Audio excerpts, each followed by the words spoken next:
ela regulamenta um setor muito importante da economia brasileira, né? Que é o agronegócio, é o principal destinatário dessa norma. E daí tem muitos instrumentos dentro dessa norma que são discutidos especificamente lá no Congresso Nacional, né? Já tivemos, por exemplo, desde a publicação, a discussão sobre as APPs urbanas.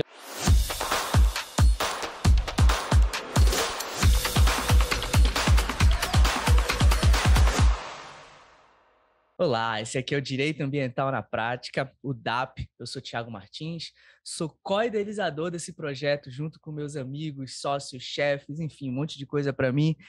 Advan Zanquete e Cláudio Farenzena. E hoje, o DAP, Direito Ambiental na Prática, tem a honra de receber o nosso amigo, parceiro, enfim, referência em diversos aspectos, Rafael Mates. Antes de passar a bola para o Rafael, eu queria agradecer muito a presença dele aqui. E assim, eu tenho gratidão por diversas pessoas, mas eu tenho 4 pessoas que são especiais na minha carreira. Talvez o Rafa nem até ouviu isso, mas não tenha ouvido assim, tete a tete eu falar isso para ele. Mas eu tenho muita gratidão à minha professora de Direito Ambiental, a professora Luciana, aqui referência aqui no Pará, eu já a entrevistei aqui no podcast. Tenho muita gratidão ao Advan e ao Cláudio, né, que de fato me agregaram ao time do escritório, e tenho muita gratidão ao Rafa. O Rafa brotou no meu direct há uns anos atrás, conversamos bastante, me tornei professor da pós, que ele coordena no Complexo Renato Saraiva. O Rafa sempre me indica para lecionar, então se eu tive uma ascensão profissional nos últimos anos, eu devo aí a professora Luciana, ao Cláudio, ao Advan, mas ao Rafael também. Então, é com muito orgulho e muita gratidão que eu vou te ouvir hoje aqui no Direito Ambiental na Prática. Rafa, muito obrigado por tudo. De fato, você é uma pessoa ímpar na minha carreira e isso, de fato, essa gratidão, nada se alterará. Muito obrigado. Hoje, ser teu parceiro na advocacia, ser teu parceiro na docência, de fato, é algo que eu carrego ali, que eu ponho no meu currículo Lattes. Rafa, dá um oi aí pro pessoal, te apresenta pro pessoal, querido professor de todos nós. Difícil hoje em dia essa geração nova aí do direito ambiental não conhecer quem é Rafael Mates, mas para cumprir o protocolo, te apresenta aí pra gente.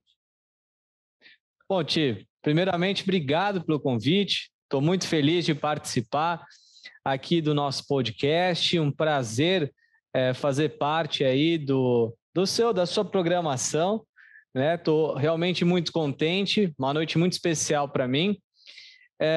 Bom, esse projeto encabeçado por você, pelo Cláudio, pelo Advan, um projeto vencedor. Eu assisto quase todos, não consigo assistir todos, mas quase todos os programas eu assisto, todos que eu assisti magníficos, têm trazido aí uma visão sobre o direito ambiental muito prática, né? Uma visão que apoia todos os profissionais da área ambiental, não só os advogados, como também os nossos parceiros. Então, eu sou um grande entusiasta e queria, já nesse primeiro momento, parabenizar todos vocês pela idealização desse projeto. Bom, Ti, eu vou chamar de Ti, porque é a forma como eu me refiro a você, talvez, desde o primeiro momento. Sim. Eu sou uma pessoa que, com as pessoas mais próximas, eu primo realmente pela informalidade, acho que isso nos deixa mais próximos, né? Então, desde o primeiro momento, nós já nos cumprimentamos dessa forma.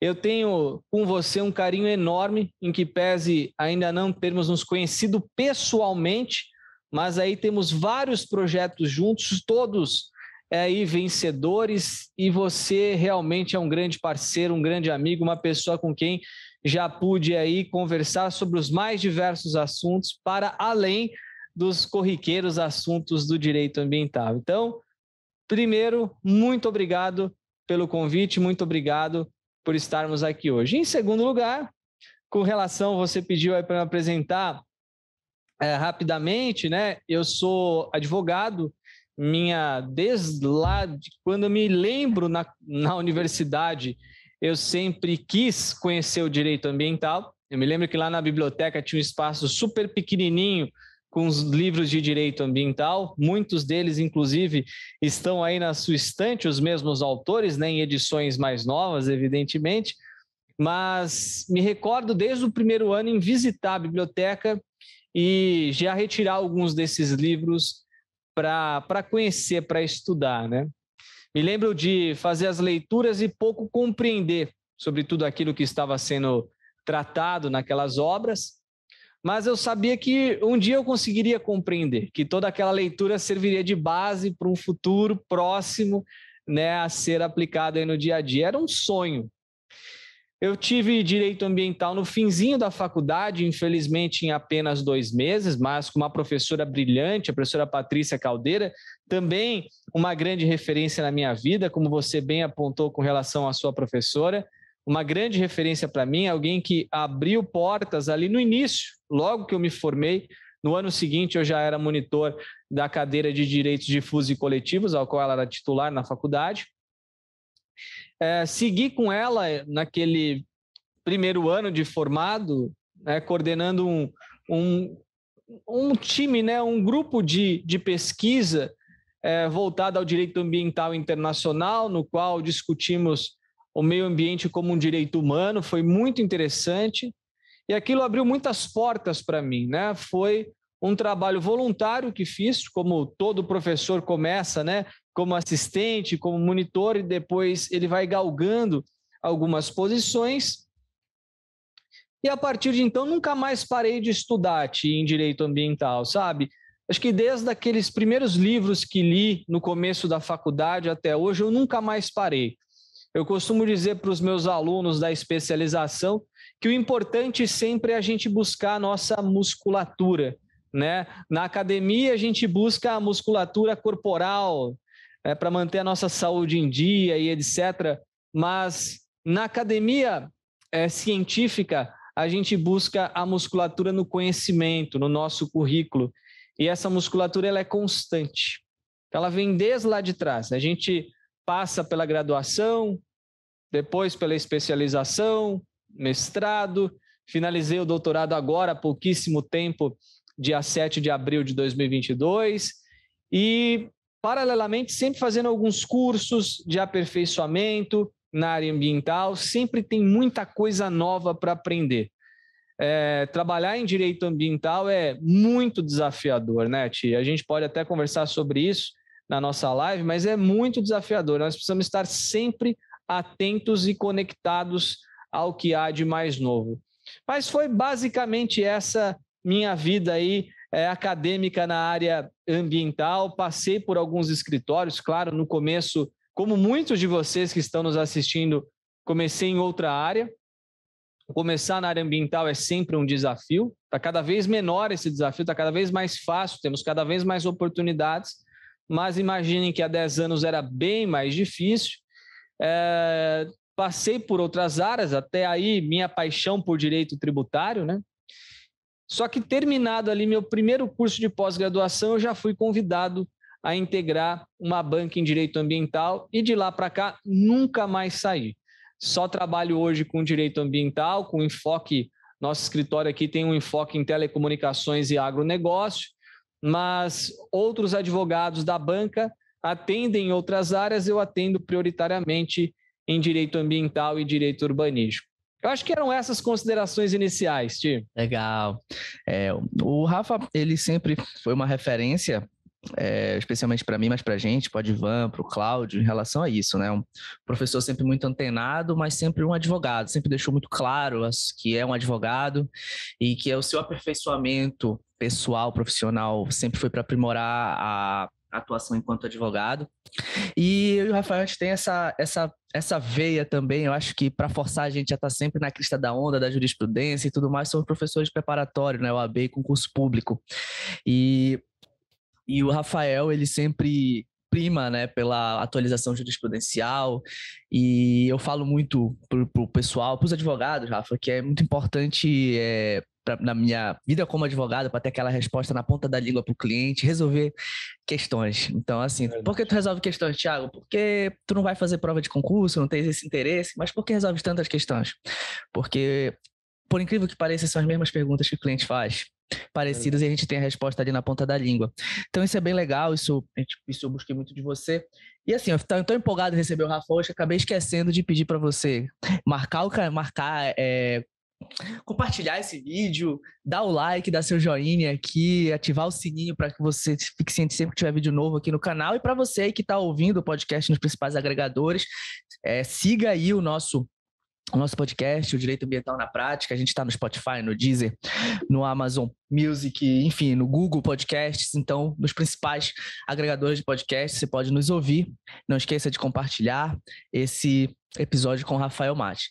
Mas o Rafa está aqui para falar sobre um assunto bem interessante e muito importante para a advocacia.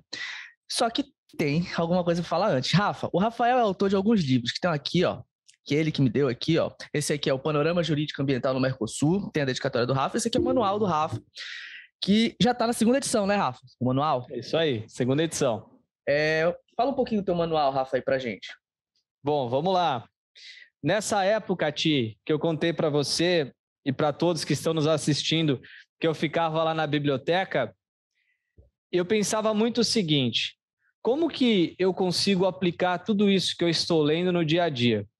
Eu consegui enxergar essa prática, por exemplo, na leitura dos manuais de direito civil, dos manuais de direito penal, de direito do trabalho, mas eu não enxergava essa praticidade nas leituras feitas nas obras que estavam ali à minha disposição em direito ambiental. Não enxergava isso, não.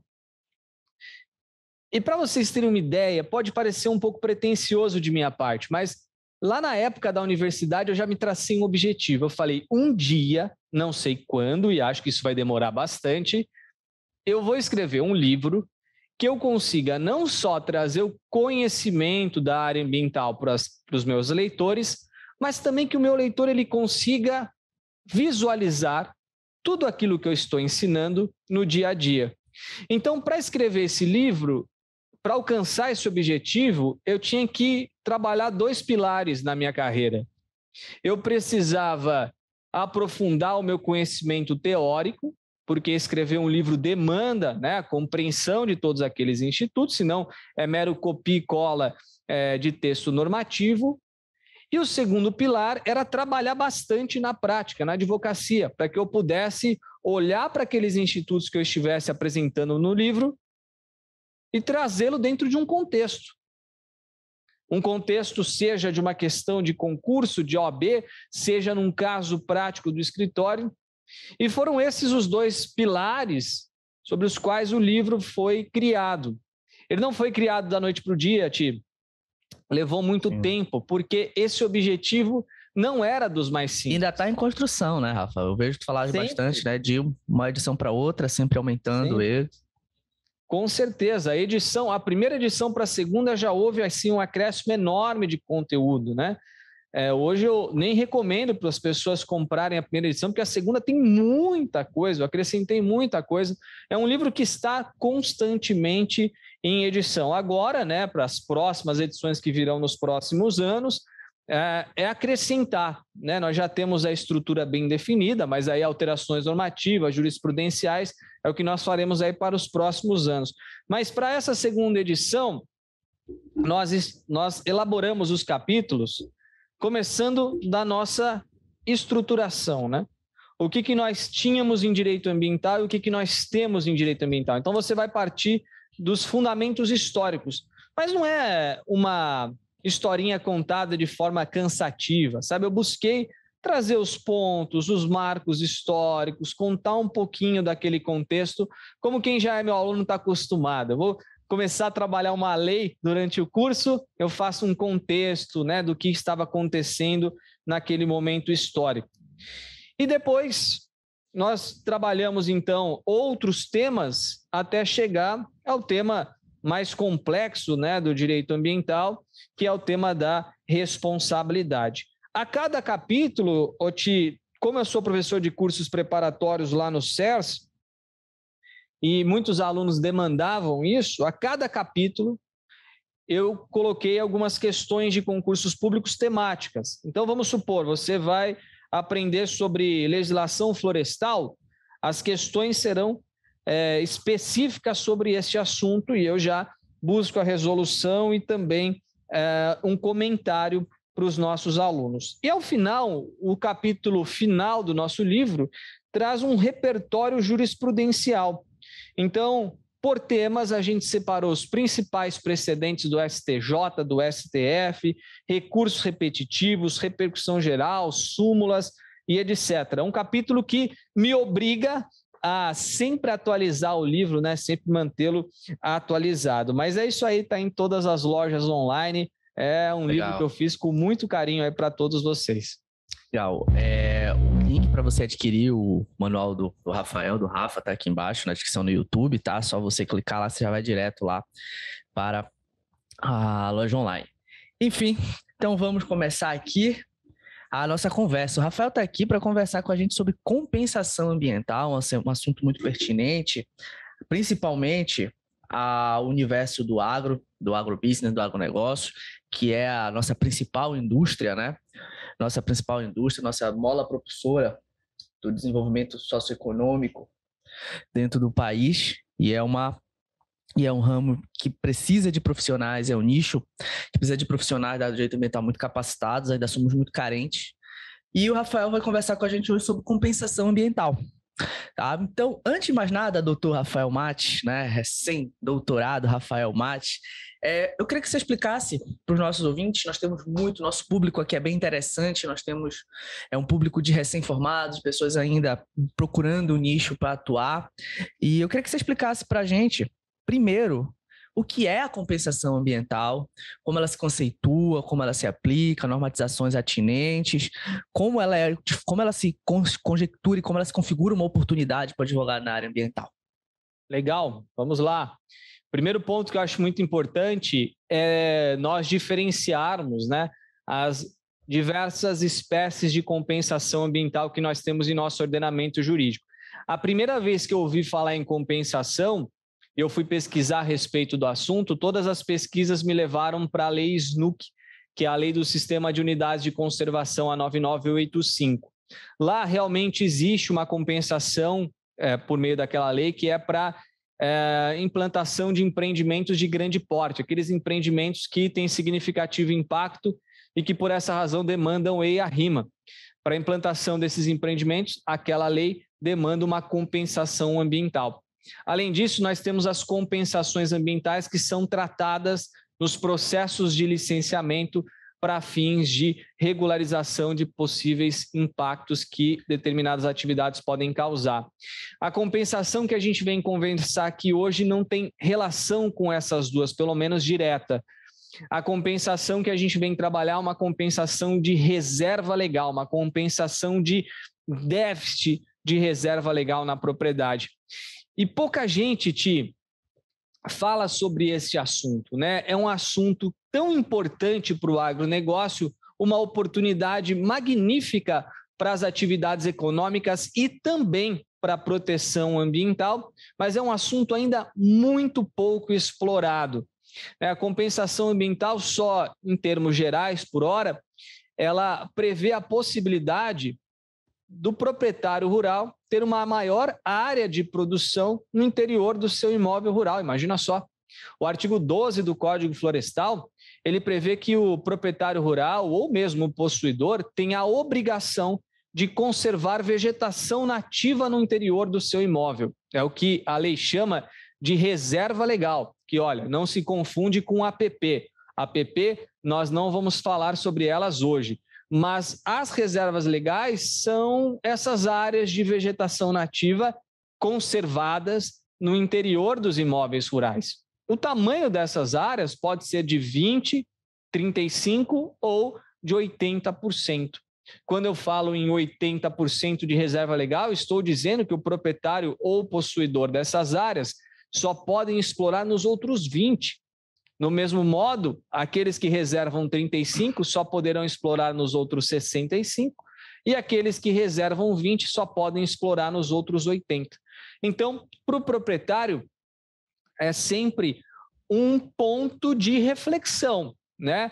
Muitos entendem que isso atrapalha a produtividade do seu imóvel e acabam ali torcendo o nariz quando obrigados a reparar essas áreas, esses percentuais de reserva legal dentro dos seus imóveis. Então, nessa live de hoje, nós vamos falar sobre a oportunidade de regularizar esta área de reserva legal em outro imóvel rural. É essa a compensação ambiental que trabalharemos hoje, a compensação de déficit de reserva legal. Legal, Rafa. Então, a gente percebe que se trata de um instrumento, né, balizado pela norma ambiental brasileira, que faz parte de um planejamento estratégico do setor do agronegócio, tá? Então, porque essa compensação, ela ocorre, ela é necessária desde o pequeno empreendedor, passa pelo médio, e as grandes indústrias também precisam utilizar deste instrumento. Então, como se dá a atuação do advogado? Para que tu possas explicar isso, eu queria que tu apresentasse para a gente as normatizações, tá? Como elas são lidas, interpretadas, como você sempre faz no teu livro. Se puder fazer para a gente ali uma linha do tempo sobre essas normatizações em relação a como elas estão hoje e como é a atuação do advogado nesse setor. Vamos lá, Ti. A servidão ambiental, ela existe em nosso ordenamento jurídico já há bastante tempo. E a servidão é uma das formas de compensação de déficit de reserva legal. Nós já falaremos sobre as outras formas, são 4 no total, mas a servidão ambiental está descrita na Lei de 81, na lei mais importante em matéria ambiental que nós temos, que é a Lei 6938 de 81. É instrumento do artigo 9º, né? Exatamente, um instrumento econômico, né? Está lá previsto expressamente a servidão como um instrumento econômico. Inclusive em matéria de concursos públicos mais complexos. Eu costumo falar para os meus alunos, esse aqui, ó, esse carinha aqui é o Quentin Tarantino, né, Ti? O meu diretor de cinema predileto. E ele, quando cai questões de concurso público muito complexas, eu digo que o nosso... lá, Quentin Tarantino.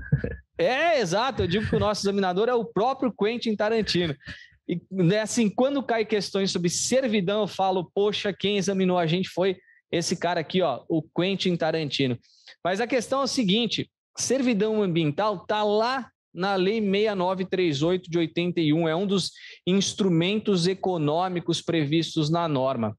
De lá para cá, essa servidão vem sendo utilizada, né? O código antigo, o código florestal antigo, que era a Lei 4771 de 65, já autorizava a sua utilização para compensação de déficit de reserva legal. Só que naquela lei, a compensação de déficit demandava que as propriedades que estavam sendo utilizadas com essa finalidade precisariam estar na mesma microbacia hidrográfica. Esse critério, aos poucos, ele foi sendo alterado, passou a ser adotado o critério da mesma bacia hidrográfica, o que permitiu geograficamente uma operação mais facilitada. Só que com a vinda do novo Código Florestal, em 25 de maio de 2012, que é a Lei 12.651, a compensação passou a ser autorizada em áreas localizadas no mesmo bioma. Então, se no passado o critério era a microbacia, hoje o critério para compensação ambiental, com base na nova lei, na lei de 2012, é o critério do bioma. Rafael, mas estamos ainda chamando essa lei de novo código? Sim, porque essa lei passou vários anos tendo a sua vigência discutida por meio de ações diretas de inconstitucionalidade ajuizadas perante o Supremo, que só foram julgadas em 2018 e ainda há embargos de declaração aguardando o julgamento da Corte. Então, ainda é uma nova lei, ainda é uma lei cujos seus dispositivos estão sendo discutidos, regulamentados e implementados. Né, Rafa? Fora as alterações normativas. Sem dúvida. No final do ano passado, a gente teve a questão que envolve APPs urbanas, apesar de não ser o nosso foco, que nós temos em dezembro de 2021 uma alteração importante. Então, é uma norma que ainda não está pronta. Exatamente. Ainda não está pronta. Exatamente. Ela regulamenta um setor muito importante da economia brasileira, né? Que é o agronegócio, é o principal destinatário dessa norma. E daí tem muitos instrumentos dentro dessa norma que são discutidos especificamente lá no Congresso Nacional, né? Já tivemos, por exemplo, desde a publicação, a discussão sobre as APPs urbanas, já tivemos a discussão sobre a prorrogação da inscrição das propriedades no Cadastro Ambiental Rural, já tivemos discussão acerca do fim ou não, né, das áreas de reserva legal, isso foi superado. Então, tem muitos outros pontos sobre o Código Florestal que estão lá sendo discutidos após a publicação dessa lei perante o Congresso Nacional. Verdade. Assim, o Rafa traz para a gente, então, ali um elemento. Ele falou da servidão, né? Vamos trazer outros pontos sobre a compensação. Rafa, só para a gente poder ingressar e começar, não é o nosso foco de debate, debater o que é reserva legal, mas nós temos muitos, assim, como eu falei, muitos recém-graduados, pessoas que estão começando o direito ambiental nos ouvindo. Então, para contextualizar essas pessoas que estão ouvindo, né, e a gente está acostumado com isso, afinal de contas somos professores, fazer aquele nivelamento, explica para a gente o que é reserva legal, fala um pouquinho lá do artigo 12 do Código Florestal para a gente. Claro, vamos lá. O Código Florestal, ele protege 3 áreas que podem estar localizadas em propriedades rurais. Nós temos as áreas de preservação permanente, as áreas de uso restrito e as áreas de reserva legal, sendo que as APPs podem estar em áreas urbanas também. As APPs, elas visam proteger algum outro recurso, algum outro bem. Então, você vai encontrar, por exemplo, a APP protegendo uma nascente, protegendo um recurso hídrico, um topo de morro. Diversas são as hipóteses de APP, são 11 no total, descritas lá no artigo 4º do Código Florestal. As áreas de uso restrito, por sua vez, são as planícies pantaneiras, né, os pantanais, e também aquelas áreas localizadas em declividade superior a 25 graus e inferior a 45 graus. Já as áreas de reserva legal não se confundem com essas duas. As áreas de reserva legal, elas não visam proteger diretamente um outro recurso e nem mesmo estão delimitadas com base em algum grau ou algum relevo. Não. As áreas de reserva legal simplesmente visam a manutenção de vegetação nativa no interior da propriedade. Então, essa área pode estar em qualquer lugar do imóvel rural. É claro que há alguns critérios para a alocação dessa reserva com base na lei nova, mas não há uma localização expressa, como, por exemplo, o caso das APPs e para as áreas de uso restrito. As reservas legais existem apenas e tão somente em áreas rurais, porque senão em áreas urbanas teríamos um pedaço aqui, inclusive da nossa sala comercial aqui formada, né, por vegetação. Claro, uma hipérbole, mas a verdade é que nós não encontraremos áreas de aí reserva seria legal. 20%, aqui onde eu estou é 80%. Eu ia morar 20% do meu apartamento. Aqui ia ser mais fácil, né? Mas o ponto é que nós não encontraremos em áreas rurais, em áreas urbanas, perdão. Uma outra especificidade aqui um pouco mais técnica com relação às áreas de reserva legal é que elas devem ser conservadas, o que as diferencia das áreas de APP. As áreas de APP devem ser preservadas.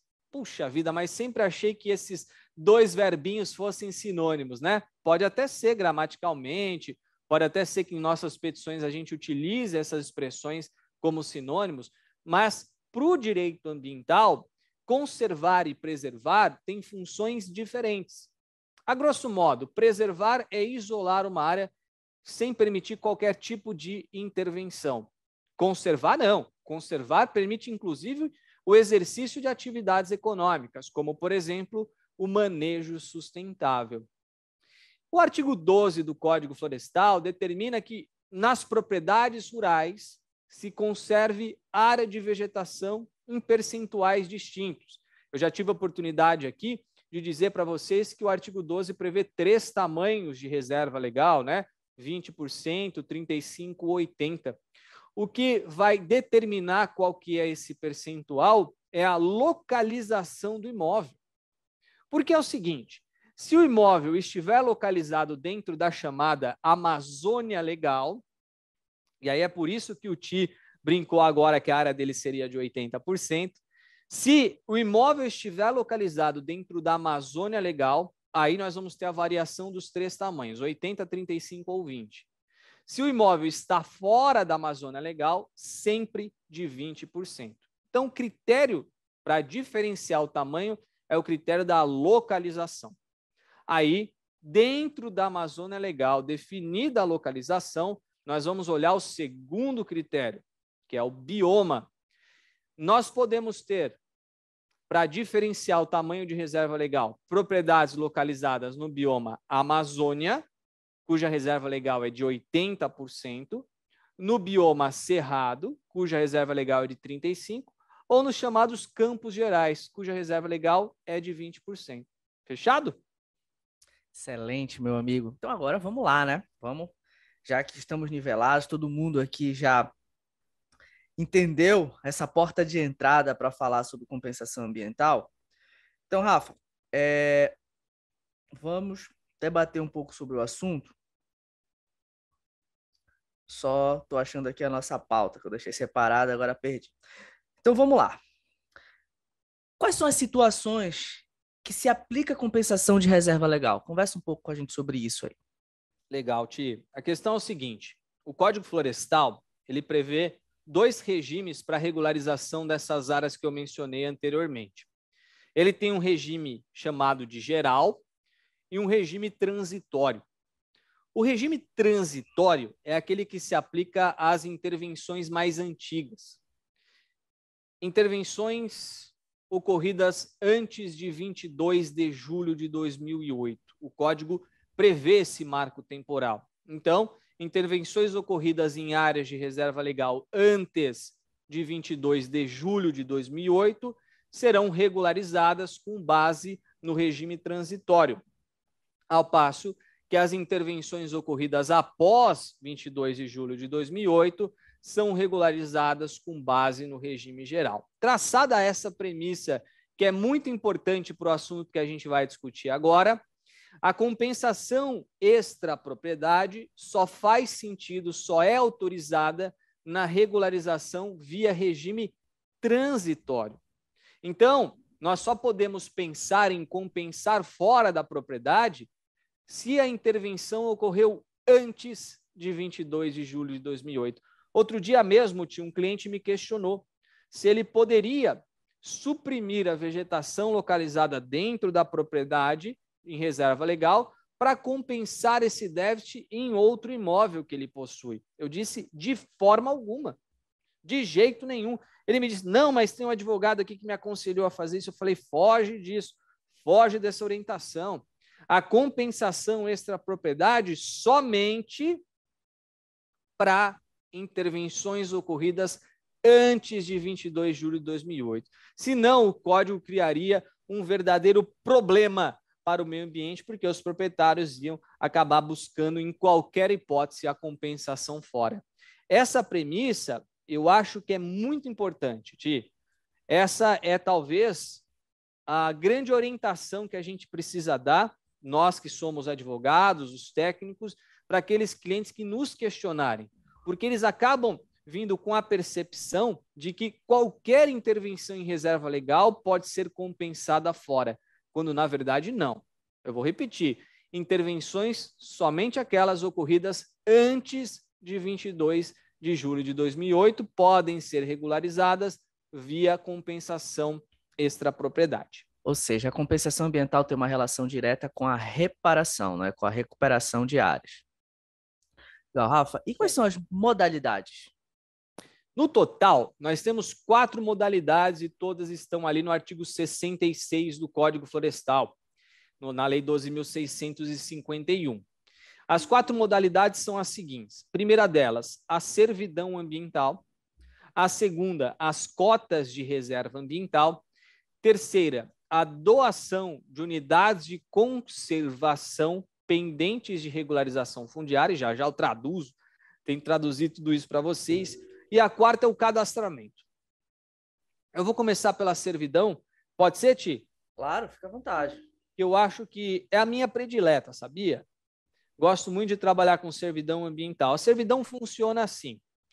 Vamos supor que um proprietário possua uma área de vegetação nativa, né, formada com vegetação nativa, ou que tenha mais do que a lei lhe obriga. Então, a lei obriga que ele mantenha 20%, ele mantém 40%, 30%, 35%, ou seja, ele tem mais do que a lei obriga. Este excedente de vegetação pode servir de compensação em outro imóvel que, porventura, tenha déficit. Essa compensação via servidão é feita por meio desse instrumento mesmo, que no direito nós chamamos de servidão. Um imóvel vai servir o outro. Certamente, mesmo você que não é da área do direito, já ouviu falar em servidão.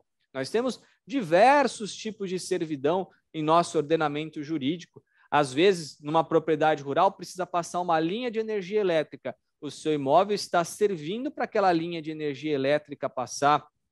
Às vezes, o meu imóvel não tem saída para a rua, não tem saída para a estrada. Então, o meu vizinho vai me servir para que eu possa passar e chegar à rua, passar e chegar à estrada, à rodovia. A servidão é muito conhecida, né? A servidão de déficit de reserva legal, ela vai se dar da mesma forma. Então, o proprietário que tem superávit, que tem mais do que a lei obriga, serve aquele que tem menos do que a lei obriga, que tem déficit. Essa servidão pode ser instituída entre eles por meio de contrato particular, por meio de escritura pública ou até mesmo por meio de termo de compromisso, que, sem dúvida nenhuma, é o instrumento que traz mais segurança. Toda essa movimentação deve passar pela análise do órgão ambiental. E daí, depois de instituída via contrato, escritura, o proprietário informa toda essa operação no seu processo eletrônico. O processo eletrônico de todos os imóveis rurais no Brasil inteiro é o Cadastro Ambiental Rural. Ele anexa, né, estes documentos, faz o upload desses documentos no Cadastro Ambiental Rural. O órgão, então, recebe, analisa e verifica se há ali plausibilidade jurídica, se há embasamento jurídico para a estruturação da servidão.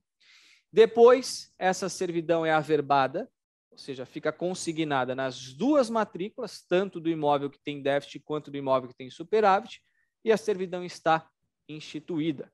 Uma parte pode pagar pela servidão mês a mês, como se fosse um aluguel.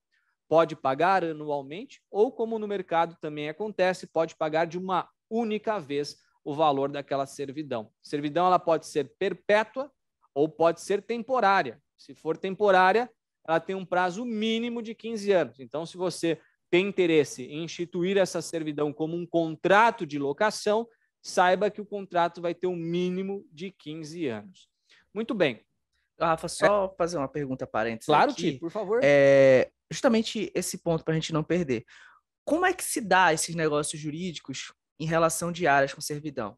Porque a gente sabe, é possível você negociar e vender uma área que é o objeto ali, que está gravado ali como uma servidão ambiental.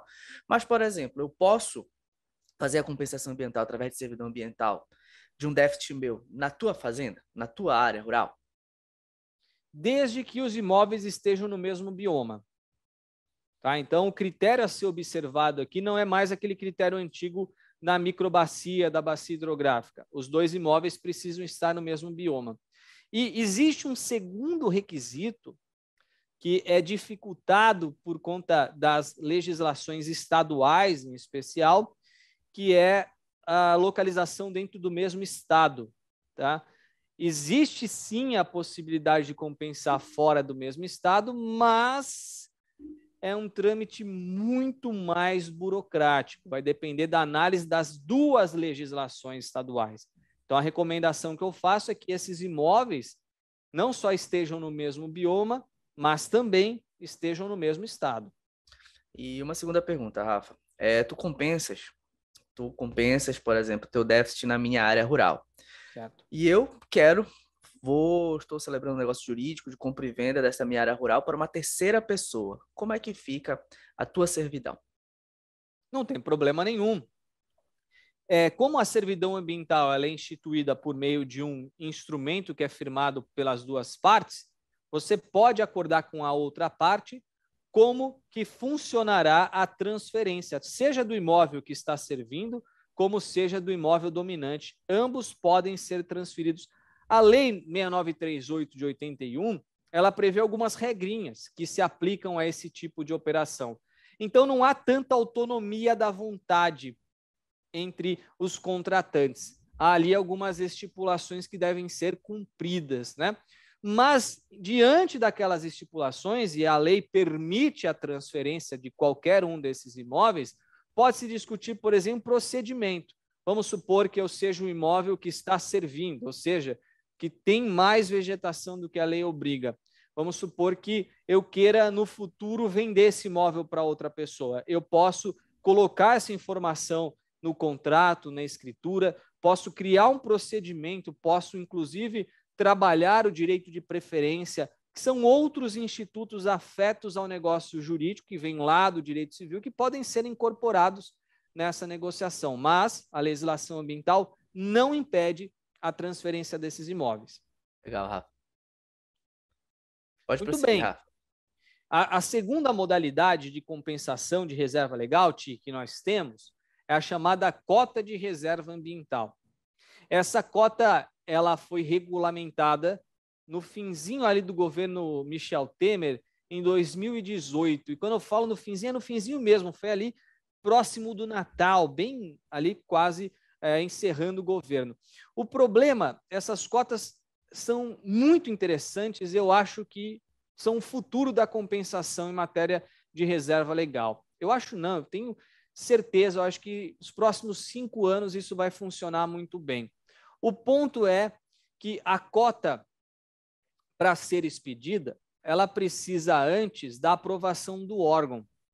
E a aprovação se dá por meio do cadastro ambiental rural. Quem trabalha na área rural sabe que os CARs, os cadastros ambientais rurais, estão tendo uma grande dificuldade por falta de pessoal, por falta de verba, de serem analisados pelas secretarias estaduais de meio ambiente, né? Há uma demora muito grande, um volume enorme de cadastros e pouca equipe para fazer essa análise.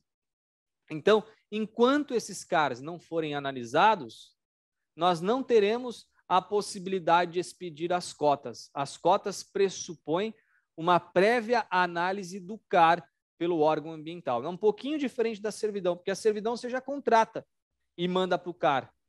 A cota não. Primeiro o CAR é analisado e depois a cota é expedida. O funcionamento é mais ou menos assim.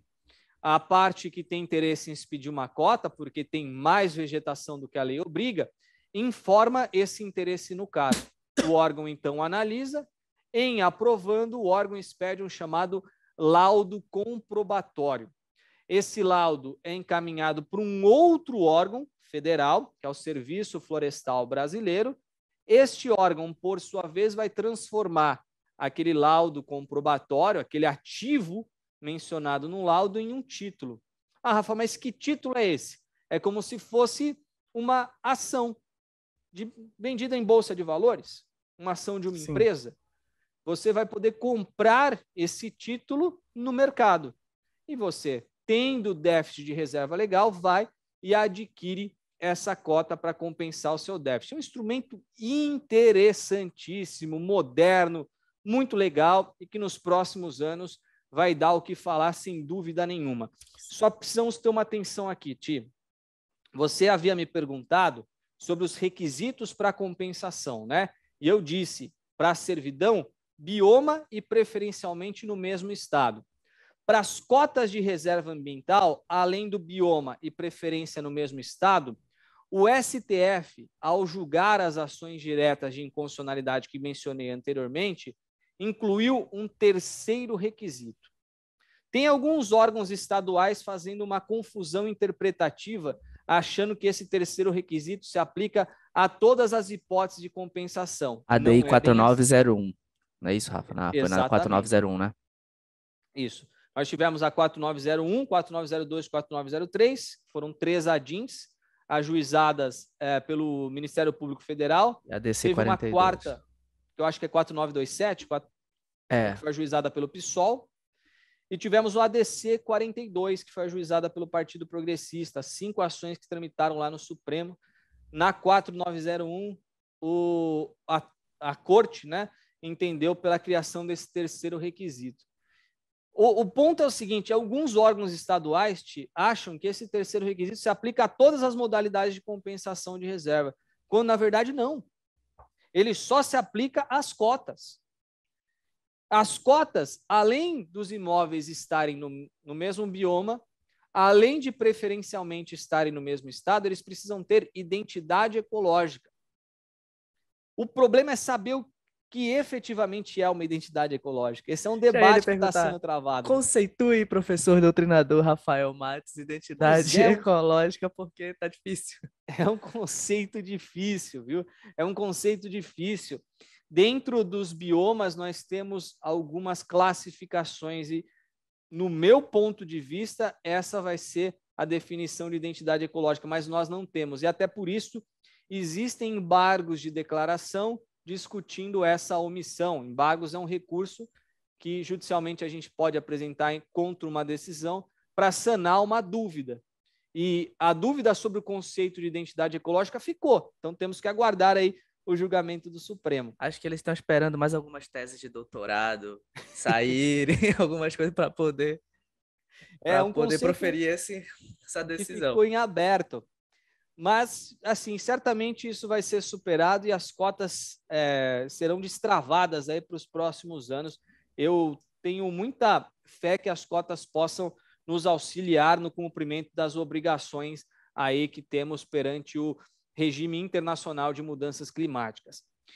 E ainda, nós temos outras duas formas de instituição da compensação. A terceira, e aí o nominho, para quem não é da área do direito, é um pouquinho difícil, mas é doação de unidade de conservação pendente de regularização fundiária, quer dizer o seguinte, vamos supor que um imóvel rural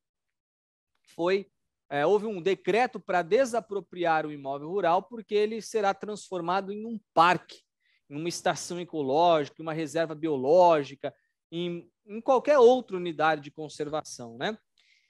O pessoal costuma chamar a unidade de conservação no jargão de parque, né? Vai ser transformado em um parque.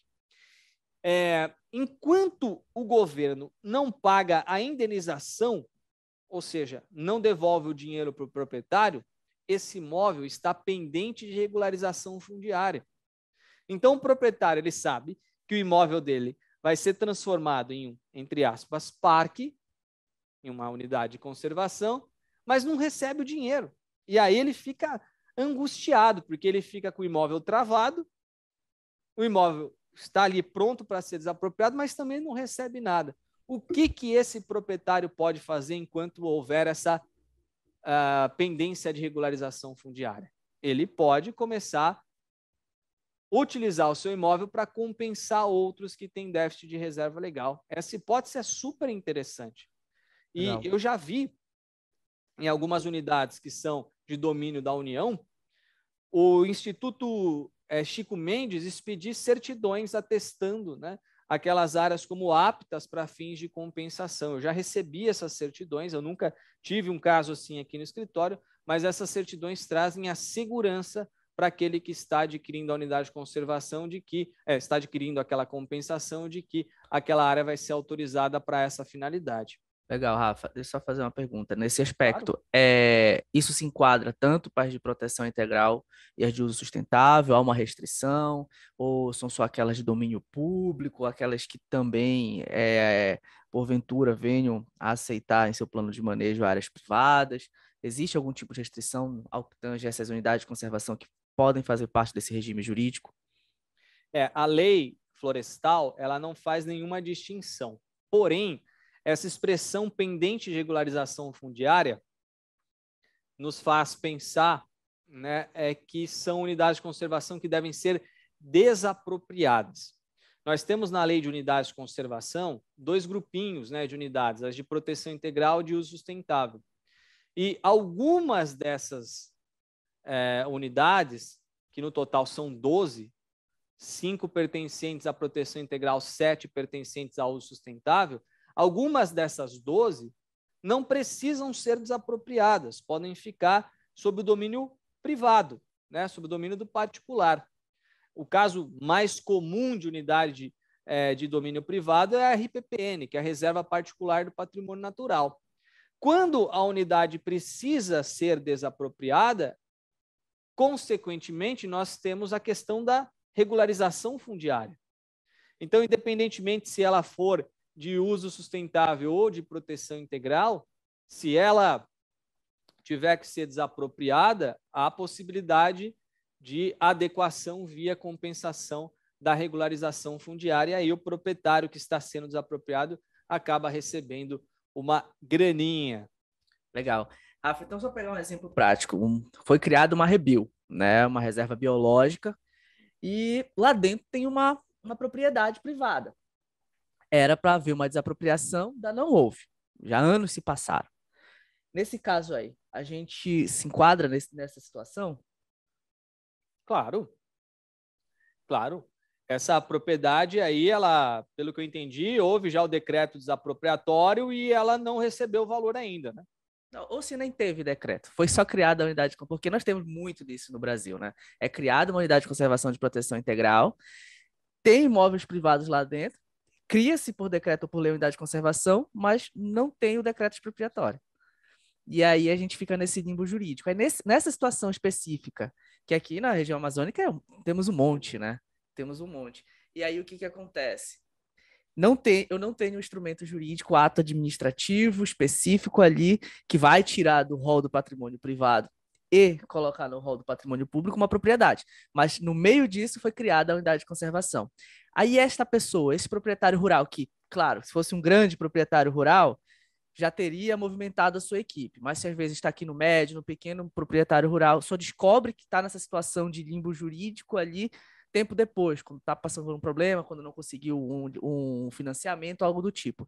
O que você aconselha a fazer? Por que eu te falo isso? Porque também aqui o nosso público são de pessoas, os clientes, vamos ser bem direto. Os clientes nos ouvem muito e nos perguntam muito. A gente recebe muitas essas perguntas de consultoria e a gente tá de bom grado, de fato, isso. Essa entrega de conteúdo, para a gente poder resolver um problema de quem precisa ali, a gente está fazendo o nosso papel.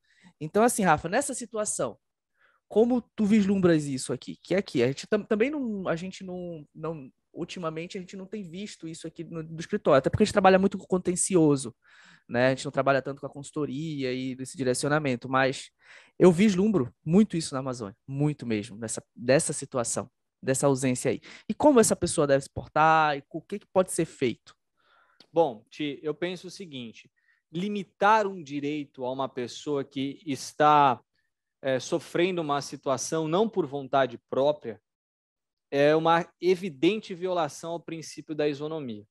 Tá? Acho que essa é uma premissa importante de a gente trabalhar. A lei não pode criar uma diferenciação entre esses proprietários. Vamos supor que a lei permitisse a compensação do imóvel que já teve um decreto desapropriatório, mas não permitisse de um imóvel que não teve o decreto desapropriatório ainda. Né? Em qualquer um dos casos, o proprietário sabe que ali já é uma reserva, que ali já é uma unidade de conservação. Qualquer um dos casos, porque a unidade de conservação é criada via decreto e nesse decreto você vai ter todo o memorial descritivo indicando a área da unidade de conservação. Então você já sabe. Até sair o decreto que lhe desaproprie, você já está pendente de regularização fundiária, entende? Já há ali o interesse da administração pública, notadamente, né, previsto em norma, criando aquela unidade. Então, eu acho que a partir daí, a partir da criação da unidade, você já passa a ter o direito de utilizá-la para fins de compensação de reserva legal, sob pena de violar o princípio da isonomia. Tá? Porque senão somente aqueles que já teriam algum tipo de decreto teriam esse direito, quando na verdade a lei não traz essa distinção. E aí ficar dependendo da atuação do Poder Executivo, é bem complexo. Você tem ali uma violação de diversos direitos ali. Segurança jurídica, você vai ter ali, por exemplo, uma limitação ao exercício da tua propriedade, você não sabe o que fazer, então você fica ali sem poder ir para frente, sem poder ir para trás. Exato. Né? Então, legal, muito bacana, Rafa. Sua colocação, exatamente. Desculpa ter feito essa interpelação, mas acho que foi pertinente. Imagina, maior prazer. Esse proprietário que já teve sua área apontada num decreto de instituição de unidade vai ter inúmeras dificuldades de operar. Hoje em dia, todos esses sistemas eles se conversam. Quem trabalha na área do agronegócio sabe que você hoje não vende absolutamente nada da sua produção, não consegue R$ 1 de crédito bancário, não consegue comprar um fertilizante se houver algum apontamento de imagem normativo, com autuação, com multa, com embargo, que traga algum tipo de questionamento, né? A gente lida aqui praticamente todos os dias com esses fornecedores dos nossos clientes, porque eles questionam. Imagina só, para uma empresa como essa, como que seria operar com um proprietário rural que, porventura, já estivesse incluído numa unidade de conservação. Esse proprietário, ele, sem dúvida nenhuma, vai ter restrições ao seu direito ao exercício da atividade econômica, tá? Então, é importante trazer a esse proprietário algumas opções, como, por exemplo, essa compensação de reserva legal. Que legal, Rafa, que legal. E Rafa, temos a pode quarta, continuar. né, Ti? Para fechar, temos a quarta modalidade de compensação, que é via cadastramento. Eu vou ser muito sincero com todos vocês. Eu acho que é a hipótese mais arriscada, mas também sei que é a hipótese mais comum no mercado. É aquela história do proprietário rural comprar uma outra área, colocá-la em seu nome e utilizar para compensar o seu imóvel produtivo. Por que eu acho essa hipótese arriscada? Porque ele passa a ser obrigado a conservar não só o seu imóvel produtivo, como também aquele outro imóvel que está servindo de compensação. E aí aquele outro imóvel que é formado por vegetação pode sofrer com várias intempéries, como, por exemplo, pode sofrer com uma queimada, com uma invasão, ou seja, ele passa a ter custo. No final das contas, ele vai olhar e falar, poxa, gastei dinheiro comprando uma outra área, gastei dinheiro com a manutenção daquela outra área, valia mais a pena ter deixado a reserva legal dentro do imóvel. Então, eu, particularmente, recomendo todas as outras 3 modalidades. Essa quarta, eu não recomendo, acho extremamente arriscado, salvo se o proprietário já tem esse imóvel. Mas se ele vai comprar para essa finalidade, não recomendo. Legal. Rafa, e qual é o procedimento para requerer a compensação? Maravilha. Hoje, tudo isso é uma boa notícia, né? Até pouco tempo atrás, e trabalhei muito com esses processos físicos, você tinha que ir até o órgão ambiental, juntar planta, memorial descritivo, CCIR, vários documentos, matrícula, etc., ITR, para requerer a compensação. Hoje em dia, não. Hoje em dia é tudo via sistema eletrônico em qualquer um dos estados. E eu me refiro a estado porque a aprovação das compensações deve ser feita pelo órgão ambiental do seu estado ou do Distrito Federal, evidentemente. Toda essa aprovação é feita junto ao órgão estadual. Os documentos, eles são anexados no Cadastro Ambiental Rural. O CAR de todos os estados e do Distrito Federal tem uma aba lá que você pode subir arquivos. E ali você leva todos os documentos essenciais, junta, por exemplo, a escritura de instituição de reserva legal, de servidão ambiental, perdão, o contrato particular de servidão ambiental, indica que você quer comprar cotas ou vender, criar cotas de reserva ambiental, indica que a sua área de unidade de conservação pendente de regularização fundiária ou indica que você tem interesse em comprar áreas de unidade de conservação para fins de compensação de reserva legal.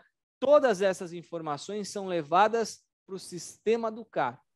E o órgão ambiental estadual ou distrital, ao receber essas informações, vai analisar a pertinência de todas elas, aprovando, homologando ou não aqueles requerimentos. Tudo eletrônico.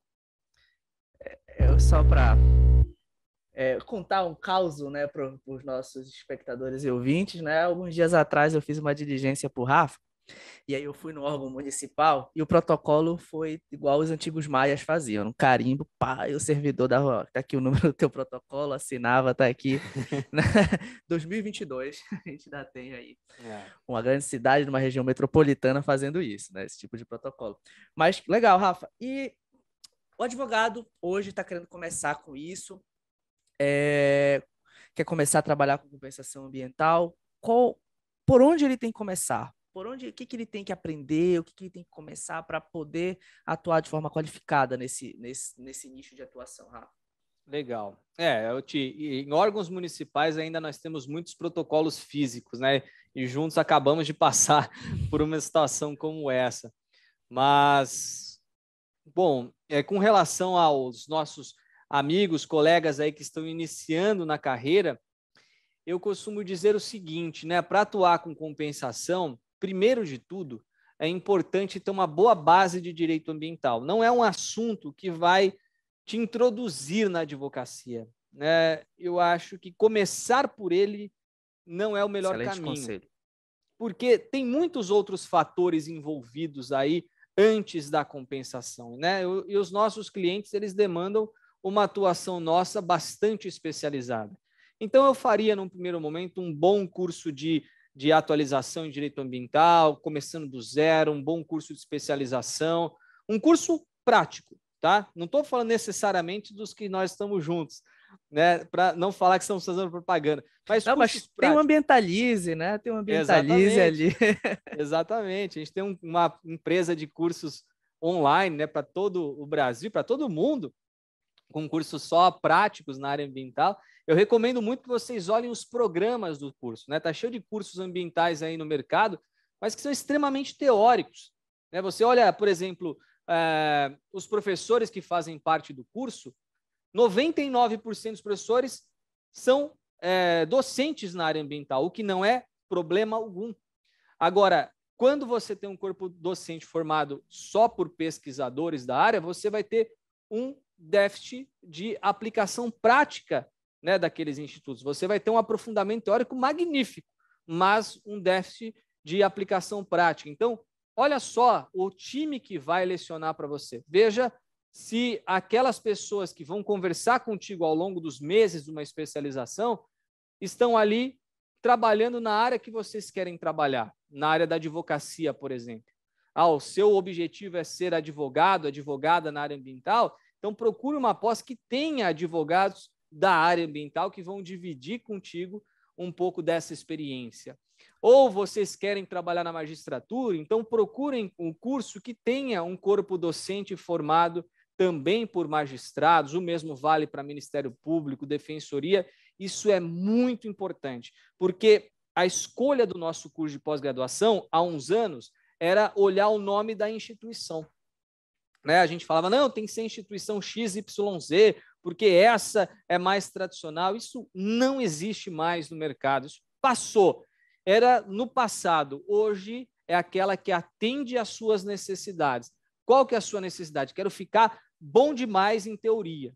Quero desenvolver uma pesquisa científica. Então, procure uma pós que te dê esse embasamento teórico extremamente aprofundado. Ou, melhor ainda, né, vá buscar bons livros, fazer boas leituras, pesquisas.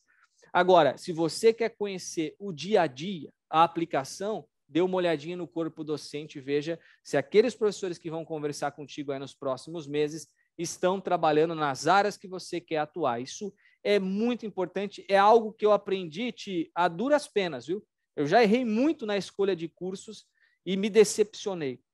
Eu ia muito pelo nome, né? Ia muito pelo nome. Como na minha adolescência nós não tínhamos condição financeira nenhuma de investir em cursos mais caros, eu tinha sonhos de fazer certos cursos de graduação aqui em São Paulo e não tinha condição nenhuma, eu saí com essa percepção. Poxa vida, quero sair da faculdade e com o meu salário conseguir pagar uma pós nessa faculdade que eu não pude fazer, né?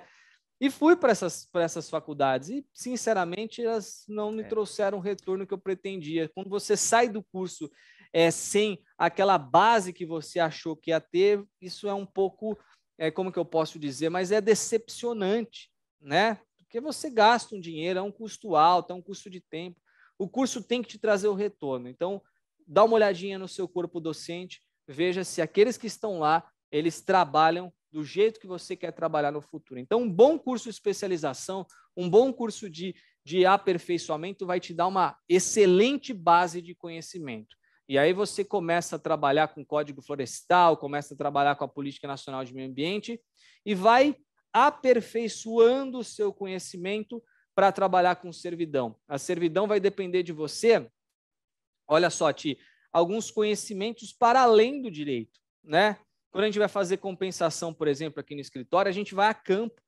A gente tira o sapato social, bota a botina, como a professora Sara Romero costuma dizer, nossa amiga em comum. Ela vai a campo, vai olhar se realmente aquela área é uma área apta à compensação, né? Vai junto com o nosso time de técnicos, mas nós vamos juntos. É importante que nós olhemos a propriedade. É importante que nós saibamos se uma vegetação que está lá é considerada como reserva para fins de compensação. Isso, o que vai nos trazer esse conhecimento é a experiência, os estudos, o dia a dia.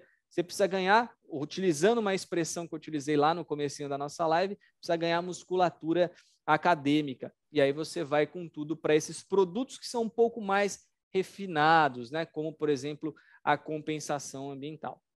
De fato, eu vejo hoje também assim alguns caminhos assim. Na minha época eu terminei a graduação e fui para o mestrado. Naquele momento, o mestrado foi ótimo para me tornar um professor, né? Eu comecei a dar aula logo, mas ao que tange a advocacia não fez muita diferença, né? Ganhei uma base, pesquisa e tudo mais. Hoje, de fato, dá um diferencial, dá um temperinho a mais no profissional enquanto advogado que eu sou. Mas em relação à advocacia não fez muita diferença, não. Em relação, muito pelo contrário, né? O mestrado até te tira um pouquinho, né, da advocacia, porque você é muito cobrado. E eu era bolsista CAPES, né? CNPq CAPES, então ali eu tinha que ter uma produtividade naquele ponto. E então hoje eu vejo a importância de um curso de pós-graduação, né, lato sensu, né, a especialização de uma forma que vai te trazer um cunho prático, que vá direto ao ponto, que não fique falando 12 horas de um assunto só ali para encher linguiça, você vai mais direto ao ponto. E aí, Rafa, para a gente já ir aqui finalizando um pouco a nossa conversa, né, já que tu entrou nesse ponto, eu conheço uma pós-graduação, né, que tem um coordenador super gente boa ali, bacana, faz parte do time. Eu queria que tu falasse um pouco dessa pós-graduação aí que esse rapaz coordena, convida o pessoal. Depois a gente tem outros convites aí para fazer. Legal. Poxa, que prazer falar de um outro filho, né? Eu acho que, assim como o livro, a pós-graduação, ela foi um projeto que se iniciou ali na época que eu me formei. Eu comecei a procurar pós-graduações em direito ambiental. Na época, nós só tínhamos uma pós aqui em São Paulo, outras poucas espalhadas pelo Brasil. E olhando o programa do curso... Só um instante, Rafa. Um dos motivos de eu ir direto para o mestrado foi porque não tinha pós em direito ambiental. Pois E eu é. queria estudar direito ambiental. Pois é, não tinha. Aqui em São Paulo tinha uma. E o programa era assim, ó, você vai estudar o princípio do desenvolvimento sustentável em 3 aulas. Poxa, eu não estou dizendo que não é importante estudar o princípio, mas é importante você conhecer o princípio dentro do contexto normativo, prático, porque senão é mais um princípio que você vai colocar no seu caderninho e depois você não vai saber aplicá-lo. O bom do princípio é saber aplicá-lo, né? É compreender, por exemplo, o princípio da precaução diante da inversão do ônus da prova em um processo de reparação de dano ambiental. Tá vendo? Você aprende o princípio, mas dentro de um contexto. Faz mais sentido na aplicação prática, entende? E daí eu fiquei um pouco resistente quanto a isso e pensava, caramba, e paralelamente, né, eu sempre frequentei palestras da OAB gratuitas, congressos de direito ambiental, sempre frequentei, sempre que era gratuito eu frequentava. E eu saía desses congressos, dessas palestras, com um sentimento ruim, sabia? Um sentimento de que estava tudo perdido, que advogar em direito ambiental era arriscadíssimo, que não valia a pena, que era uma área só para quem quisesse realmente o magistério, a magistratura ou a promotoria. Eu tinha esse sentimento. Se quisesse advogar na área, era procurador, né? Era advocacia ou procurador. Pública. Falar, poxa vida, mas eu sou advogado, né? Eu trabalho na área privada, eu quero trabalhar com agro, eu quero trabalhar com outros setores, com a indústria, etc. Então, aquilo ficou martelando na minha cabeça, gente. E é muito verdade isso. Assim como para o livro, eu queria o direito ambiental do dia a dia, da prática. Eu não queria só ficar discutindo se o mundo ia acabar em 1 ou 2 dias, sabe? Eu não estou dizendo que essas discussões não são importantes e eu travo essas discussões várias vezes, mas eu estou dizendo que um curso de especialização também ele precisa nos trazer ferramentas, porque a gente precisa do retorno do investimento que a gente está fazendo, né? A gente precisa trabalhar com aquilo. E trabalhando com aquilo, talvez você melhore a qualidade ambiental. Veja aí o exemplo da compensação ambiental, entende? Então, se você trabalha com aquilo, se você se apaixona por aqueles institutos, aquilo passa a ser sua vida, né? E para ser sua vida precisa fazer sentido. Então, isso ficou martelando na minha cabeça por muitos anos, aí no início da minha carreira. Eu falei um dia, e eu falava, eu sei que isso vai demorar muito, mas um dia eu vou montar um curso. E aí, foi aos poucos. Eu ia num congressinho, numa palestra, em algum evento, em um curso, conheci um professor que tinha esse mesmo jeito de lecionar, eu ia conversar com ele. Poxa, posso pegar seu contato? Posso pegar seu telefone? Talvez um dia a gente trabalhe junto. Eu sei que era um pouco de pretensão minha, mas foi assim. Foi conhecendo um ali, outro aqui, outros, por exemplo, pela atuação nas redes sociais, como meu querido amigo Tiago, a minha querida amiga Sara Romero, Ana Paula Rezende. A gente não se conheceu pessoalmente, mas as ferramentas digitais permitiram com que a gente pudesse conhecer o trabalho um do outro. E eu fiquei encantadíssimo, e eu nomeei os três, né? Então, eu fiquei encantadíssimo com o trabalho dos três, esse enfoque do dia a dia que os três traziam, e fui montando esse time, até que lá no CERS, eu já sou professor do CERS há bastante tempo, né? OAB, concursos públicos, etc. O CERS se transformou em faculdade. Hoje é uma faculdade credenciada pelo MEC, todas as avaliações com notas altíssimas. O Renato, gente, o Renato Saraiva, que é o diretor do CERS, ele capricha, ele faz tudo muito bem feito. Em breve sai a graduação, né? Exatamente, já já tem graduação, mas hoje nós trabalhamos só com pós e todos os diplomas são expedidos pelo próprio CERS, o que é muito bom, facilita demais para o aluno depois se credenciar, obter esses diplomas, né?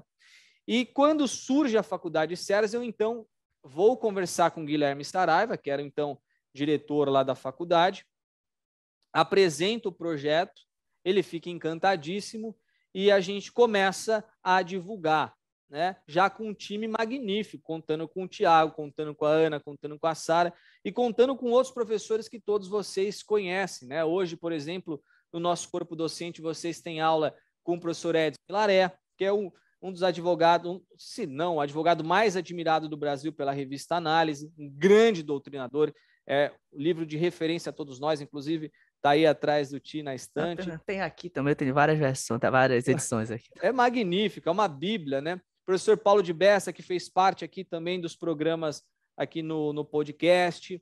Nós temos a professora Samantha Pineda, que é, sem dúvida nenhuma, maior referência em direito ambiental do agronegócio no Brasil. Fiquei muito contente quando ela aceitou o convite. O professor Romeu Tomé, o professor... Romeu vai gravar com a gente agora, início de junho.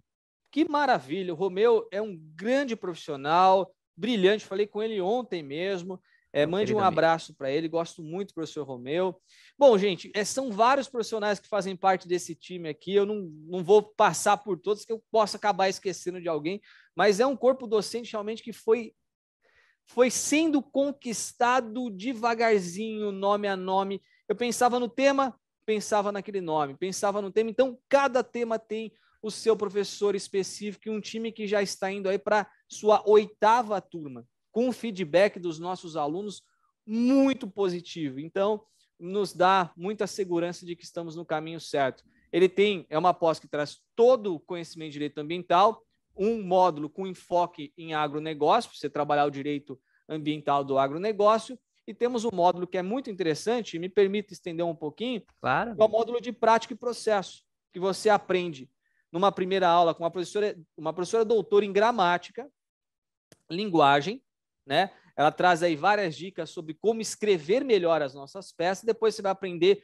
a fazer ações anulatórias, embargos de execução, exceção de presecutividade, mandado de segurança, trabalhar em inquérito civil, ação civil pública, que são as nossas demandas do dia a dia.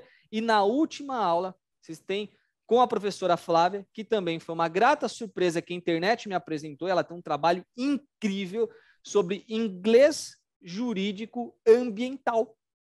Então, ela vai ensinar para você aí que trabalha, que demanda um pouco de conhecimento em inglês ou que quer começar a trabalhar, ela vai ensinar você a redigir documentos com inglês instrumental na área ambiental. Gente, é um curso muito completo, um curso que traz todo o embasamento teórico, mas que a aula após aula quer trazer para você ferramentas para utilização no dia a dia, na prática da advocacia, da magistratura, da procuradoria. E não temos só professores jurídicos, hein, do meio jurídico. Nós temos professores também da área técnica, porque nós trabalhamos com o pessoal de área técnica e sabemos o quão importante é para eles conhecer a legislação. Então, a nossa linguagem é uma linguagem simples, acessível, sem juridiquês, acessível a todos aqueles que querem trabalhar na área ambiental, que não sejam necessariamente do meio jurídico. Legal, é um grande orgulho para mim fazer parte desse time Orgulho dessa é todo pós. nosso. Eu agradeço muito ao Rafael, ao convite, esse convite que tenho a honra de ter sido ali um dos primeiros ali, volta de 2018, né? Eu recebi esse convite e desde então a gente está nesse time aí. Lembro quando a gente conseguiu fechar a primeira turma, ficamos muito felizes e aí já partiu para a gravação. Então, assim, Rafa, muito bacana. O link para você aí conhecer a pós de Direito Ambiental, com ênfase em agronegócio, do Complexo Renato Saraiva, que, enfim, como o Rafa já falou, é cheio de professores muito legais. Eu fico muito alegre de estar ali desse time aqui, tá só clicar aqui embaixo. Tem mais gente nova aí chegando, que o Rafa toda hora tá pensando em gente nova, colocar gente nova ali. Então, provavelmente o time já vai estar com mais gente daqui a pouco. Então é só você clicar aqui embaixo. E eu tenho outro convite para fazer para você também aí, que também faz parte, qual eu e o Rafael também fazemos parte, convidar você a fazer parte do Instituto de Direito Ambiental, o IDAM. O Rafael é nosso conselheiro fiscal, faz parte do Conselho Fiscal e Deliberativo, junto com a Paula Carneiro e o Felipe Dias. Eu sou diretor de ensino, o Cláudio Farenzena e o Advan são o nosso presidente e vice. Quero te convidar a fazer parte do IDAM. Tá o link para você se inscrever no IDAM tá aqui embaixo. Nós estamos gravando esse vídeo dia 17/5/2022. Se você está ouvindo mais ou menos nessa época, escrevendo agora por 2022, você tem aí 1 ano de isenção na inscrição ali para fazer parte desse universo, aí dessa troca de conhecimento, network que está crescendo com o Rafael, comigo e com muita gente bacana que já faz parte.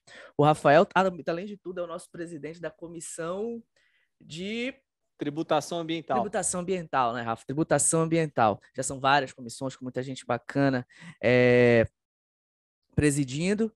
E terminando esse podcast aqui, eu já vou conversar com o Rafa ali, porque a gente vai organizar uma palestra aí, um eventozinho conduzido pelo professor Rafael Matos para o Dia do Meio Ambiente, no dia 5 de junho. Então, se você está ouvindo por essa época, fica ligado aí que o IDAM também tem muita coisa bacana por vir. Rafa, dá um tchau aí pra galera, te despede, fala aí do teu Instagram, canal no YouTube, faz aí o direcionamento pessoal para tuas principais redes, onde podem conversar contigo. Gente, o Rafael é super fácil de falar com ele nas redes sociais, é só mandar um direct que ele vai te responder, tá? Então, fica ligado aí do direcionamento que ele vai dar agora. Às vezes eu demoro um pouquinho, mas eu respondo todo mundo. Às vezes a mensagem fica no nosso spam lá, né, nos pendentes de aprovação, mas eu respondo todo mundo. O meu Instagram é o @rafael.matos, esse Matos com 2 T's e H. Eu estou sempre Matos, online. Não é Mateus, né? Vira e mexe, aparece Rafael Mateus por aí, né? O pessoal me chama às vezes de Mateus, né? Não, é Rafael Matos. E eu estou sempre lá no Instagram, qualquer dia da semana, qualquer hora, é só mandar mensagem que a gente conversa. Eu também estou lá no YouTube, né? O canal ainda com algumas mudanças, né? Falta de tempo realmente, eu acho, para subir mais vídeos, mas já temos alguns vídeos lá publicados. E nós temos uma empresa de cursos online que é o Ambientalize, né? Você quer conhecer um pouquinho mais? São cursos rápidos de aperfeiçoamento, cursos todos voltados para a área do direito ambiental, sustentabilidade empresarial, direito urbanístico e agronegócio. Nós temos o site, que é ambientalizecursos.com.br. Tem também o Instagram, que é o @ambientalizecursos. E ao final do ano nós temos as nossas já consagradas trilhas, né, que recebem aí os principais nomes da advocacia ambiental para ali aperfeiçoar a atuação de todos os nossos alunos na advocacia ambiental. Então, convido todos vocês a conhecerem a nossa empresa ambientalizecursos.com.br. É isso aí, Tim. Muito Link tá obrigado aqui pelo embaixo. convite, viu? Estou muito feliz mesmo. Eu agradeço, Foi muito meu legal. amigo. Passou voando aqui a nossa live. Sim, 1h30 já. 1h30 já. Legal, Rafa. Então, gente, ó, não te esquece, deixa teu like, deixa teu joinha, compartilha esse vídeo com que ele possa gerar valor, lá com o pessoal do escritório, com o pessoal da pós, com o pessoal do mestrado, enfim, pessoal lá da repartição pública que você trabalha, estágio, enfim. Ativa o sininho se você está assistindo a gente aqui no YouTube, porque toda vez que tiver vídeo novo, vídeo toda terça e sexta aqui, esse episódio com o Rafa é o episódio 31, tá? Ou seja, a gente tem aqui hoje 3 meses de podcast, já são 31 episódios, uma produção intensa, tá? Eu também tenho um outro canal, o professor Thiago Martins, lá eu trabalho ética profissional de direito ambiental mais focado para exame de ordem, concursos públicos. Também você pode se inscrever lá, tá? E não esqueça ali de entrar nas redes sociais do Rafael, conhecer mais sobre o Rafael, o trabalho do Rafa ali, hoje uma referência aí do direito ambiental, a nova geração hoje, assim como a minha geração e a dele tem o professor Ed Milaré, a nova geração tem o Rafael Mate como referência, né? Obrigado, imagina. Mas e é isso, gente, ó, beijão aqui meu e do Rafa para vocês, forte abraço. Até mais.